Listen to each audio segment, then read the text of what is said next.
Xin chào các bạn. Chúng ta sẽ sang bài tiếp theo. Ở trong bài này, chúng tôi sẽ hướng dẫn các bạn thiết lập và triển khai hệ thống ống nước trong điều hòa. Đây là phần lý thuyết.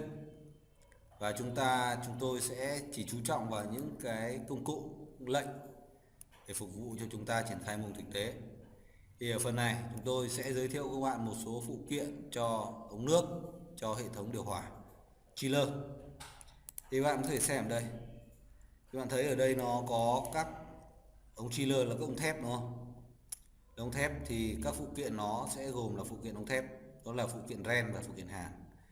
Như bạn biết trong ống thép ấy, thì các phụ kiện ren là dùng cho cái đường kính đến DN50 và phụ kiện hàn là dùng cho những cái đường kính từ 50 trở lên, 65, 80, 100 trở lên thì dùng phụ kiện hàn. Thì bây giờ phần ống thép thì nó sẽ gồm cút ống thép này, cút ren, cút hàn, tê ống thép, côn ống thép. Rồi đối phụ kiện ren còn có măng sông ống thép nữa, măng sông ren đấy. Rồi còn đối phụ kiện hàn ấy thì nó sẽ không có măng sông nữa. Lúc đấy là nó hàn thẳng trực tiếp ống rồi, họ không có măng sông nữa.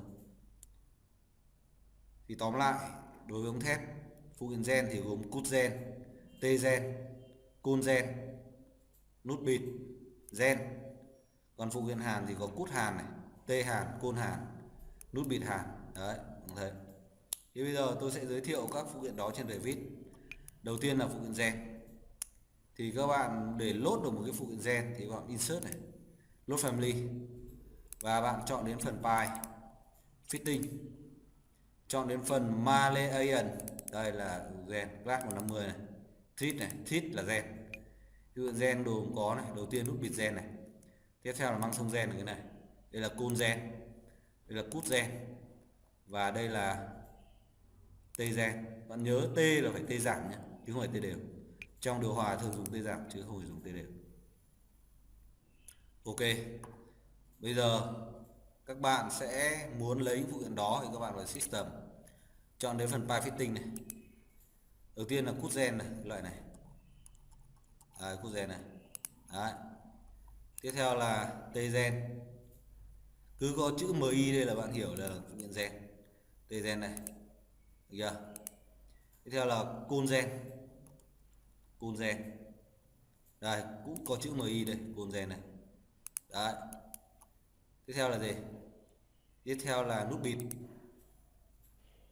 nút bịt ren, đây cáp này. Đấy, đấy, và cuối cùng là măng sông ren, đây măng sông ren này, đúng không? Đây là các phụ kiện ren của ống thép. Đấy. Còn về sau chúng tôi sẽ hướng dẫn các bạn thiết lập những phụ kiện này tự động để chúng ta vẽ tự động ra phụ kiện này. Đối với phụ kiện này thường áp dụng cho những ống từ DN50 trở xuống. Còn tiếp theo phụ kiện hàn trong Autodesk, đầu tiên này bạn chọn file này, file fitting, tức là đây. Thì phụ kiện hàn đầu tiên là sẽ cút hàn. Bạn nhớ cút hàn sẽ có chữ well drainage, cút hàn. Ta tìm đến cút hàn.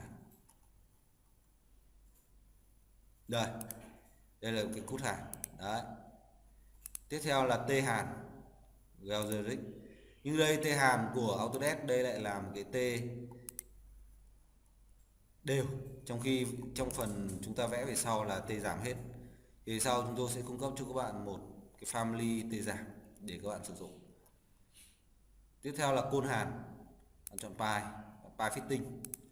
Đấy, file fitting và bạn chọn đến phần côn.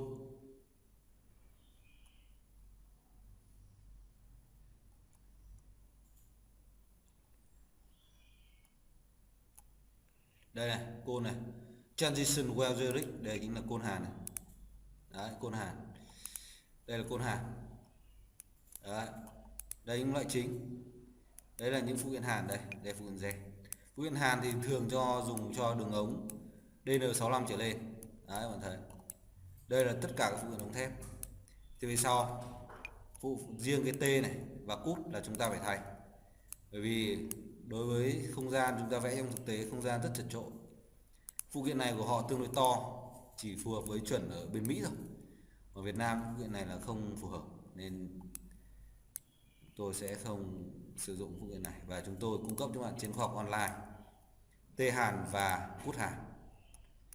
Tiếp theo là đến phần ống nước ngưng. Thì các bạn thấy ống nước ngưng là ống sử dụng để thoát nước ngưng từ giặt lạnh. Thì các bạn biết muốn thoát được thì nó phải có độ dốc. Thì ống nước ngưng thường sử dụng là phụ kiện là vật liệu PVC. Thì bây giờ tôi sẽ giới thiệu các bạn các phụ kiện ống nước ngưng trong Revit. Thì các bạn cũng chọn Insert, Load Family. Bạn chọn đến phần pipe, Fitting, PVC này, SH40, Squat 2, DVKV này. Các phụ kiện ống nước ngưng gồm thứ nhất là cút, tiếp theo là nút bịt, tiếp theo nữa là măng sông, rồi là côn, cuối cùng là tê cong.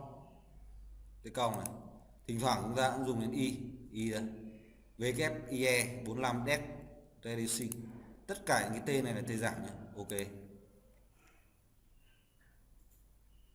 Rồi tôi sẽ lấy cho các bạn. Đầu tiên các bạn vào System này, Pipe Fitting này. Đấy. Cút này. Cút có chữ là Ben. Đây. Đây Ben này, Ben PVC đây. Đấy, đấy, đây phụ kiện PVC. Đấy, đây là hai miếng bát ở hai phía này, đúng không? Tiếp theo là T, y cong, T cong đó. Bạn chọn T cong. Pipe Fitting này. T cong.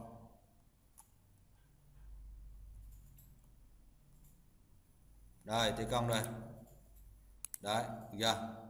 Tiếp theo là Y này. Y đây là các thiết bị rất quen thuộc đúng không? Tiếp theo là côn. Côn này. Đấy, thấy. Đây là những loại phụ kiện chính của ống UVC chúng ta sẽ sử dụng. Thì đối nước ngưng tương đối nhỏ thì phụ kiện này chúng ta cũng chấp nhận được. Đấy, chấp nhận được để sử dụng. Thì bài này tôi đã giới thiệu các bạn về các loại phụ kiện cho hệ thống điều hòa gồm ống thép này, ống nước ngưng. Đây là những phụ kiện rất thông dụng. Thì các bạn lưu ý phần ống thép là nó có hai phần. Phụ kiện gen và phụ kiện hàn. Các bạn nên nhớ cái đấy. Bài học của chúng tôi hôm nay đến đây là kết thúc.